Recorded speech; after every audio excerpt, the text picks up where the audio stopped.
बेटा हमारा चैप्टर जो चल रहा है वो चल रहा है यहाँ पे बैलेंस ऑफ पेमेंट।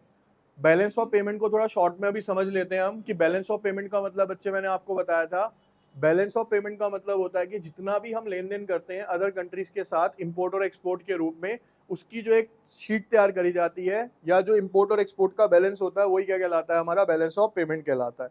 ठीक है, अब बैलेंस ऑफ पेमेंट का आज का जो टॉपिक रहने वाला है आपका वो रहने वाला है कि बैलेंस ऑफ पेमेंट सरप्लस कब होता है और डेफिसिट कब होता है। तो देखो यहाँ लिखा है, कहता है बैलेंस ऑफ डेफिसिट क्या कहलाता है। A balance of payment deficit in a country can arise if said country import more capital goods and services than its export। ये मैं आपको पहले भी बता चुका हूँ, जब आप बाहर की कंट्रीज से इंपोर्ट ज्यादा करते हो और एक्सपोर्ट कम करते हो, यानी आपने माल बेचा कम, बाहर वालों से खरीदा ज्यादा, तो उस कंडीशन में हमारी कंट्री किस में चली जाएगी, डेफिसिट में चली जाएगी। यहाँ पे एक दिया हुआ आपको, मैंने आपको बताया था बेटा बैलेंस ऑफ पेमेंट के दो कंपोनेंट है, एक है करंट अकाउंट और एक है कैपिटल अकाउंट। तो देखो क्या लिखा है यहाँ, current account plus capital account received less than current account और कैपिटल अकाउंट पेमेंट। यानी मेरे को पेमेंट ज्यादा करनी है और पैसे लेने कम है, तो उस कंडीशन में मैं किस में चल रहा हूँ बच्चे, यहाँ पे लॉस में चल रहा हूँ।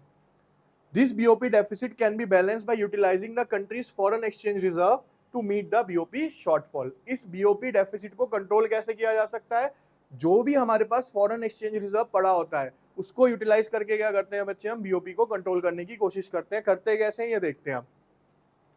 Following are a few crucial points to remember about the BOP deficit in a country। पहला, a BOP deficit can be corrected through an official reserve sale which denotes the sale of a foreign exchange by the reserve bank। देखो हुआ क्या, यहाँ पे ध्यान से ऐसे समझो एग्जांपल से।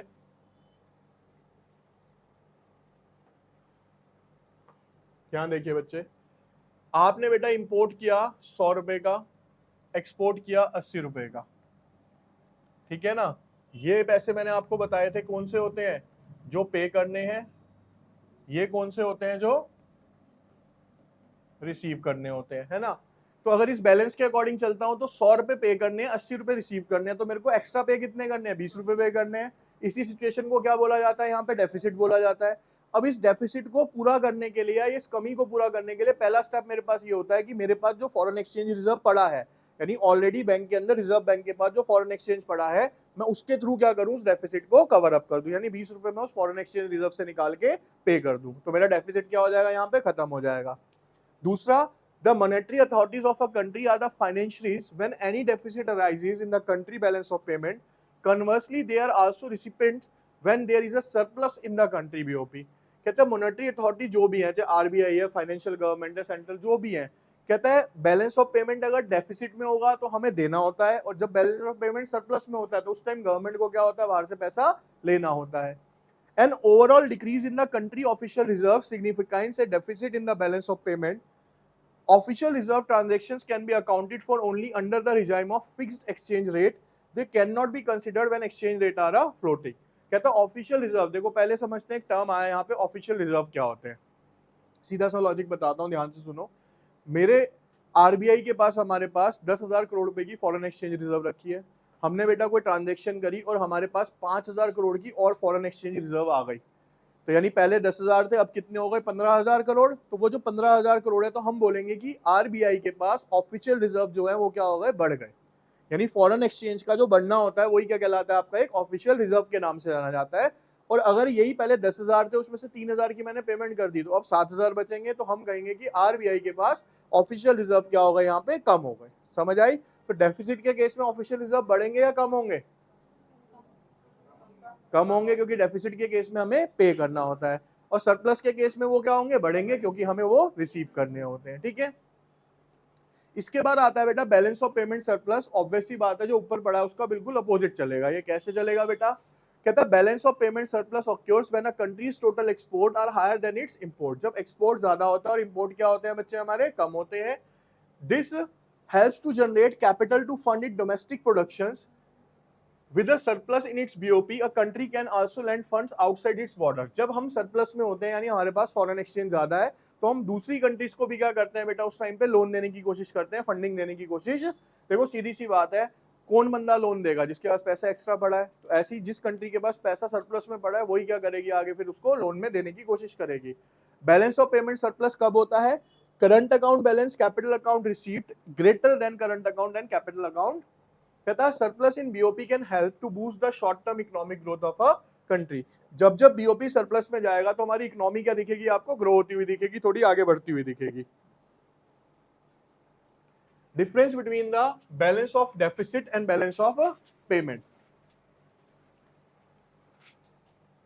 देखिए बेटा फटाफट से पढ़ लेते हैं, वो सारी चीजें वही हैं जो ऊपर पढ़ी। पहला था country import more goods and services and then it export, यानी इंपोर्ट ज्यादा करेगी एक्सपोर्ट कम करेगी। Country export more goods and services and capital then its import, उसमें क्या करेगी, एक्सपोर्ट ज्यादा करेगी इंपोर्ट कम करेगी। It must borrow from the other country to pay the import, क्योंकि हम डेफिसिट में तो हमें दूसरी कंट्री से क्या करना पड़ेगा, उधार लेना पड़ेगा अपने डेफिसिट को क्लियर करने के लिए। Country generate enough capital to cover all the domestic production, हमें बाहर से कोई लोन लेने की जरूरत नहीं है क्योंकि हम सरप्लस में हम अपना प्रोडक्शन खुद कर सकते हैं। In the short term spending fuels economic growth, कहता है कि शॉर्ट टर्म के अंदर बैलेंस ऑफ डेफिसिट के अंदर भी क्या होगा, इकोनॉमी आपको ग्रो होती हुई दिखेगी। अब ये क्वेश्चन पॉइंट अटपटा नहीं लगा आपको, डेफिसिट में ग्रो होती है कैसे दिखेगी, को बताएगा कैसे दिखेगी भाई, दिखेगी शॉर्ट टर्म में। रीजन कंडीशन क्या है, इंपोर्ट ज्यादा है एक्सपोर्ट कम है। इंपोर्ट ज्यादा है का मतलब क्या है, चीजों को खरीद ज्यादा रहे हो, यानी आपने इकोनॉमी के अंदर गुड्स एंड सर्विसेज क्या हो रही है उस टाइम पे, इंक्रीज हो रही है। तो शॉर्ट टर्म के लिए आपको इकोनॉमी क्या दिखेगी, देखो सीधा सा लॉजिक मैं आपको बताता हूँ। एक बंदा है ठीक है, उसने गाड़ी ली, गाड़ी जाके 50 लाख रुपए की ले आया। जब गाड़ी लेने जाएगा तो हफ्ते 10 दिन 20 दिन 25 दिन 1 महीना बहुत अच्छा लगेगा उसे, क्यों, क्योंकि उसने पैसा दिया, लोन कराया, ले आया। दिक्कत कब स्टार्ट होगी, जब उसकी किस्तें देनी पड़ेंगी। तो शुरू में तो मजा आया ना शॉर्ट टर्म में, तो हाँ भाई मैंने गाड़ी ले ली, लेकिन दिक्कत कब स्टार्ट हुई, जब उसकी ईएमआई देनी पड़ी। तो सेम इकोनॉमी के अंदर हुआ भैया, जब हम डेफिसिट में गए तो डेफिसिट कब हुआ, जब हमने इंपोर्ट ज्यादा करा। इंपोर्ट ज्यादा का मतलब उस टाइम तो दिखा भैया देश में ये भी आ रहा है, ये भी आ रहा है, ये सामान आ गया, ये सामान आ गया। तो शॉर्ट टर्म के लिए तो इकोनॉमी ग्रो होती हुई दिखेगी, लेकिन लॉन्ग टर्म इफेक्ट क्या है उसका, वो पॉजिटिव नहीं है, वो इफेक्ट क्या पड़ेगा हम पे, नेगेटिव पड़ेगा, क्योंकि वो पैसा हमें रीपे भी करना है बेटा। ठीक है, a surplus boost economic growth in the short term, इसके अंदर जो सरप्लस है वो क्या करेगा, इकोनॉमी को शॉर्ट टर्म के लिए बूस्ट करेगा। In long term it will have to go in the depth to pay the consumption, long term के अंदर हम किस में चले गए, कर्जे में चले गए। यही बताया ना मैंने आपको अभी कि लॉन्ग टर्म के प्रोस्पेक्ट से हम किस में चले जाएंगे बेटा, कर्जे में चले जाएंगे। In long term it becomes too dependent on the export driven growth, surplus के अंदर उल्टा हो जाएगा, हम अब डिपेंडेंट हो जाएंगे किसके ऊपर, एक्सपोर्ट के ऊपर। अगर एक्सपोर्ट सही चलता रहा तो हम बढ़िया रहेंगे, जहां एक्सपोर्ट कम हो गया वहीं पे क्या हो जाएगी, इकोनॉमी बूस्ट होने की जगह नीचे आनी स्टार्ट हो जाएगी आप। ठीक है, प्रैक्टिस शीट देखिए वाला, कहता है what condition lead to the balance of payment deficit in the countries, जल्दी बताइए। B, importing more than exporting. How can be balance of payment deficit corrected in the countries economic context, कैसे कर सकते हो बेटा इसको, बाय यूटिलाइजिंग फॉरेन एक्सचेंज, यानी जो हमारे पास ऑलरेडी फॉरेन एक्सचेंज रिजर्व लगे हैं उससे हम पेमेंट कर सकते हैं। Who typically serve as the financiers when a country experience a deficit in the balance of payment? Monetary authorities and a central bank. Under which exchange rate regime can the official reserve transaction be included in the balance of payment? अभी बताया था floating के अंदर नहीं होता, किसमें होता है, फिक्स्ड एक्सचेंज में होता है। यानी ये जो ऑफिशियल रिजर्व काउंट होता है वो किसमें होता है बेटा, आपका फिक्स्ड एक्सचेंज रेट सिस्टम में होता है। What does a balance of payment surplus indicate about a country's economic transaction? देखिए बताइए इसका। C, it implies that the country is earning more than its spending internationally. ठीक है, कंट्री खर्च ज्यादा रही है, क्लियर। ये आएगा बेटा आपका वेरी वेरी इंपॉर्टेंट क्वेश्चन अभी।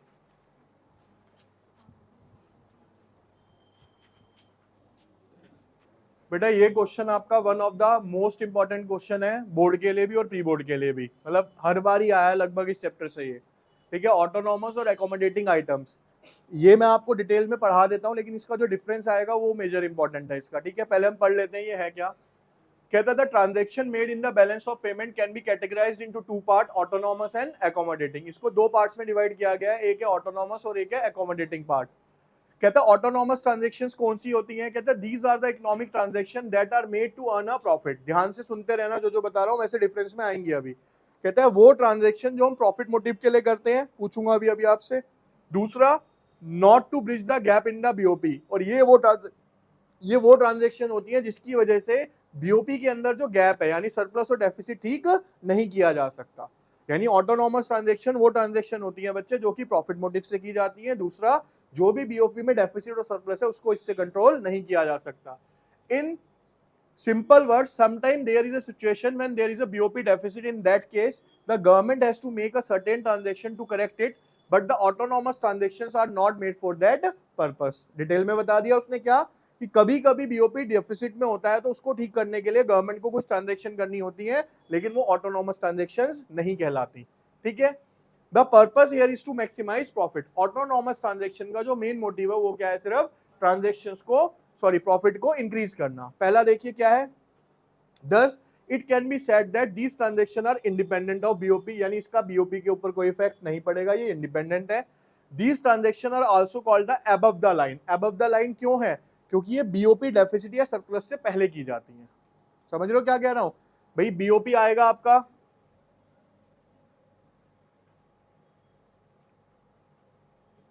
BOP या तो डेफिसिट में आएगा या सरप्लस में आएगा, लेकिन ये जितनी भी ट्रांजैक्शन है उससे पहले की जाएंगी, यानी इनकी वजह से बीओपी या तो सरप्लस में आएगा या डेफिसिट में आएगा. इनकी वजह से वो ठीक नहीं होगा, इनकी वजह से होगा एक्चुअल के अंदर वो. ठीक है, इसीलिए इसे क्या बोला जाता है? अबव द लाइन बोला गया है कि बीओपी निकलने से पहले कर दी जाती है ये ट्रांजेक्शन, इसीलिए क्या कहलाती है बच्चे? ये above the line. These transaction can be made by the private sector and the government both. Depending on the type of transaction, autonomous transaction occurs on both current and capital account. ये transaction बेटा दोनों जगह पे होती है आपके, capital और current account. When the autonomous received exceed the payment, the BOP balance is considered to be in surplus. जब autonomous receipt ज्यादा होती हैं किसके कंपैरिजन में? पेमेंट्स के कंपैरिजन में, तो हम कह सकते हैं BOP जो है वो किसके अंदर है? सरप्लस में है. When autonomous payment exceed receipt, BOP considered to be in deficit. तो बीओपी किसमें कहलाता है उस टाइम पे? यानी ऑटोनॉमस ट्रांजैक्शन की वजह से बीओपी या तो सरप्लस में जाता है या बीओपी डेफिसिट में जाता है, लेकिन इसकी वजह से हम इसको ठीक नहीं कर सकते. यानी जो हो गया वो हो गया, इसको ना तो हम ठीक कर पाएंगे ना कैलकुलेट कर पाएंगे. अगला ध्यान से एग्जांपल सुनना बच्चे. ये for example, if a multinational company make foreign direct investment in our country. किसी मल्टीनेशनल कंपनी ने डायरेक्टली इंडिया में आके इन्वेस्टमेंट करा. The main purpose behind this earn a profit. उसका मेन मोटिव क्या है यहाँ पैसा लगाने का? भैया प्रॉफिट कमाने आई है वो. तो this transaction is not made to correct the balance and independent of a BOP. तो इस ट्रांजेक्शन का बीओपी पे कोई फर्क नहीं पड़ेगा, इसकी वजह से बीओपी संतुलन में नहीं आएगा, क्योंकि वो इंडिपेंडेंट है. वो सिर्फ यहाँ पे प्रॉफिट कमाने के उद्देश्य से एफडीआई कर रहे हैं यहाँ पे. ठीक है, ये इंपोर्ट और एक्सपोर्ट नहीं करा आपने, उस कंट्री ने डायरेक्ट आके यहाँ पे क्या कर दिया? इन्वेस्टमेंट कर दिया. मेन ऑटोनॉमस आइटम क्या है? Trade in goods and services, one sided transaction, capital transfer. इतना मत पढ़ो, अब आगे डिटेल में पहले अकोमोडेटिंग समझते हैं. देखो उसका थोड़ा थोड़ा अपोजिट है ये. कैसे? These transactions that are made to bridge the gap in the BOP. Autonomous कौन सी थी? जो बीओपी के गैप को भरती नहीं थी. ये कौन सी है? जो बीओपी के गैप को ही फिल करने के लिए की जाती हैं. Simple words, sometime there is a situation when there is a BOP deficit. In that case government has to make a certain transaction to correct the BOP. कई बार क्या होता है कि बीओपी के अंदर डेफिसिट देखा जाता है, उस डेफिसिट को कंट्रोल करने के लिए कुछ ट्रांजैक्शंस की जाती हैं, उसे क्या बोला जाता है? अकोमोडेटिंग ट्रांजैक्शंस बोला जाता है. These transaction are called accommodating transaction. Undertake establish a balance of payment identity. देखो कैसे करते हैं. कहते हैं it can be said that these transaction are dependent on a BOP. ये किसके ऊपर डिपेंडेंट होती है बेटा? बीओपी के ऊपर. It means that these are based on the state of BOP and not made for the profit motive. उसका opposite हो गया, ये प्रॉफिट मोटिव के लिए नहीं होती है. किस लिए होती है? बीओपी को करेक्ट करने के लिए होती हैं. These transactions are undertaken as a result of autonomous transaction. कहते हैं ये ट्रांजेक्शन कब होती है? देखो सीधा सा लॉजिक है, इसको ऐसे समझो आप एक एग्जांपल के थ्रू. देखो बेटा इधर अब जरा ध्यान से सुनना. बेटा ये करंट अकाउंट है, ये कैपिटल अकाउंट है, इसमें हम कुछ ट्रांजैक्शंस कर रहे हैं. ठीक है, इसके बाद हमारा क्या निकल के आएगा? यहाँ पे बीओपी आएगा ना. बीओपी या तो बेटा किस में होगा? सरप्लस में, या फिर किस में होगा बच्चे? यहाँ पे ये होगा इसके अंदर. इस बीओपी के आने से पहले जो आप ट्रांजैक्शन करोगे वो सारी क्या कहलाएंगी? हमारी ऑटोनॉमस. और उनका मेन मोटिव क्या होगा? प्रॉफिट कमाना होगा. इसीलिए उसको क्या बोला जाएगा? अबव द लाइन बोला जाएगा. एकोमोडेटिंग आइटम कौन सी हो गई? जो बीओपी के आने के बाद जब बीओपी डेफिसिट में आ जाएगा, उस बीओपी डेफिसिट को ठीक करने के लिए की जाएंगी, और उनका मोटिव प्रॉफिट मोटिव नहीं होगा. वो सारी की सारी ट्रांजैक्शंस क्या कहलाएंगी बच्चे? हमारी अकोमोडेटिंग कराएंगे. और इसको क्या बोला जाता है? देखो यहाँ दिया हुआ है बिलो द लाइन. इसको क्या बोला जाता है? अब लाइन कौन सी हुई इसके बीच में? बीओपी. बीओपी क्या हो गई? लाइन. बीओपी से ऊपर वाली transaction above the line, BOP आने के बाद की ट्रांजैक्शंस क्या हो गई बेटा? बिलो द लाइन कहलाएंगी आपकी. ठीक है, अब आगे बढ़ते हैं, कहता है these transaction can only be made by the country government. ये ट्रांजेक्शन कौन कर सकता है? सिर्फ कंट्री की गवर्नमेंट कर सकती है। Autonomous transaction take place on the capital account. वो किस पे होती थी ऑटोनॉमस वाली? दोनों पे होती थी। It can take place in the form of borrowings from the, ये ऑटोनॉमस की जगह यहाँ पे आएगा अकोमोडेटिंग, सही कर लो इसको। दूसरे पॉइंट में ऑटोनॉमस की जगह बेटा यहाँ पे क्या आएगा आपका? अकोमोडेटिंग आएगा, ठीक है। ऑटोनॉमस ट्रांजेक्शन किसके लिए होती थी? कैपिटल और करंट अकाउंट बोथ, लेकिन ये वाली किसके लिए होती है? सिर्फ कैपिटल अकाउंट के लिए। It can take place in the form of borrowings from the international institution and official foreign reserve of the country. कहता है इसमें होता क्या? देखो इसको ना मैं सिंपल समझाता हूँ। गवर्नमेंट को क्या हो गया? डेफिसिट हो गया। अब डेफिसिट को हमें क्या करना है? खत्म करना है। डेफिसिट कैसे खत्म होगा? जब मैं पेमेंट करूंगा। तो कंट्री क्या करती है? गवर्नमेंट क्या करती है? किसी कंट्री से लोन ले लेती है, और लोन लेके क्या करती है बेटा? उस ट्रांजेक्शन को पूरा करती है, डेफिसिट को खत्म करती है। इस तरीके की ट्रांजेक्शंस क्या कहलाती है? हमारी अकोमोडेटिंग कहलाती हैं। For example, if there arise a deficit in the BOP, then it is corrected by the borrowing from the outside the, अगर हमारी कंट्री के अंदर बीओपी डेफिसिट में गया है तो हमारी गवर्नमेंट क्या करेगी? बाहर से पैसा उधार लेगी। उस ट्रांजेक्शन को क्या बोला जाएगा बच्चे? अकोमोडेटिंग आइटम बोला जाएगा। The main accommodating items are borrowing of government from the International Monetary Fund और the other foreign financial institutes, foreign exchange. Very very important question, लिख लेना भाई, बहुत ज्यादा इंपॉर्टेंट है वाला, ठीक है ना। अब वैसे समझ आ जाएगा जल्दी क्योंकि पढ़ चुके हो इसको डिटेल के अंदर। आप देखिए बेटा इधर, अब एक एक करके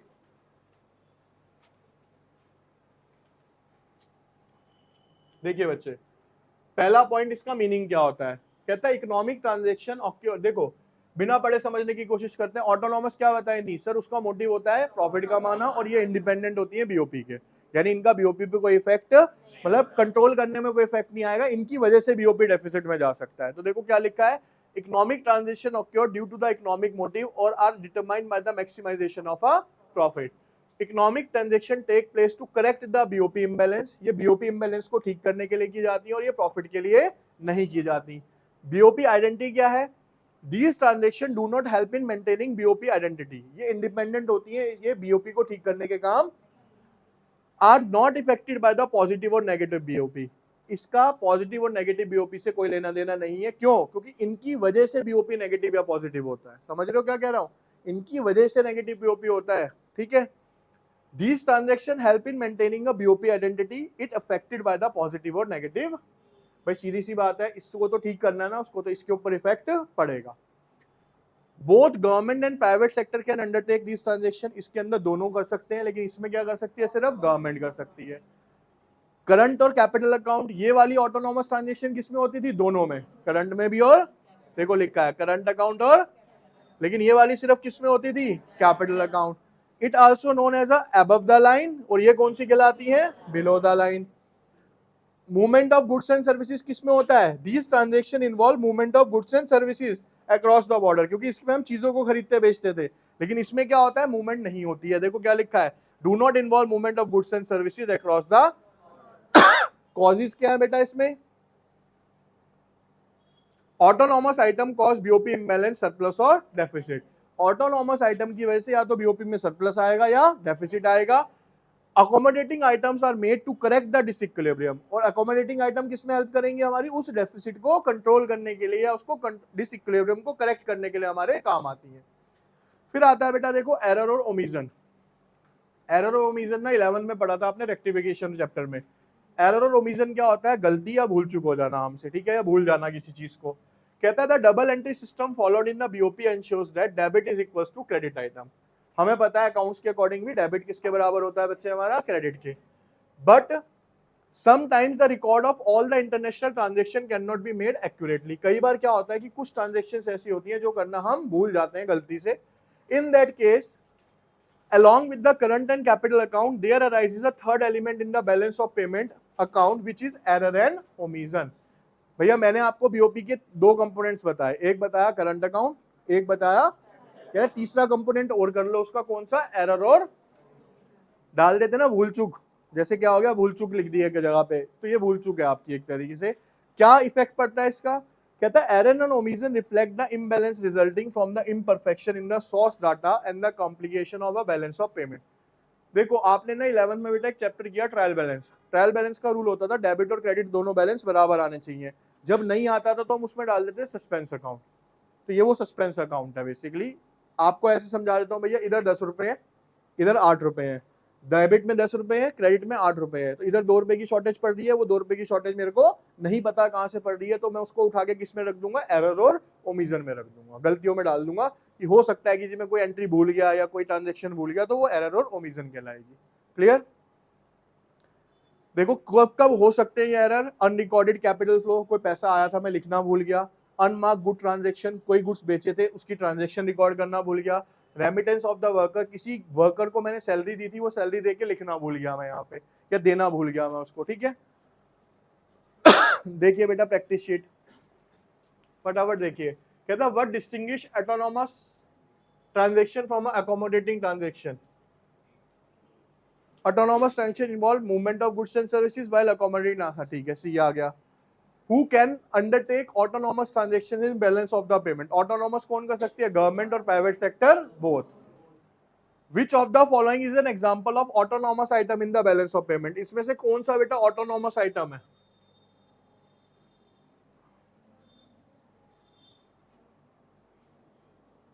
देखो foreign exchange reserve, government grants, ये रेमिटेंस आएगा, remittance from worker from abroad, क्योंकि वो तीनों के तीनों तो क्या है, जो गवर्नमेंट हेल्प ले रही है या दे रही है एक दूसरे को, तो वो किसका पार्ट है, अकोमोडेटिंग का पार्ट है। What do accommodating transaction in the balance of payment help to correct? Accommodating item क्या ठीक करने की कोशिश करती है, बीओपी इम्बैलेंस को, BOP imbalance caused by the autonomous transaction. What is the purpose of error और omission in the balance of payment? Error और ओमिशन का क्या होता है बेटा मेन पर्पस?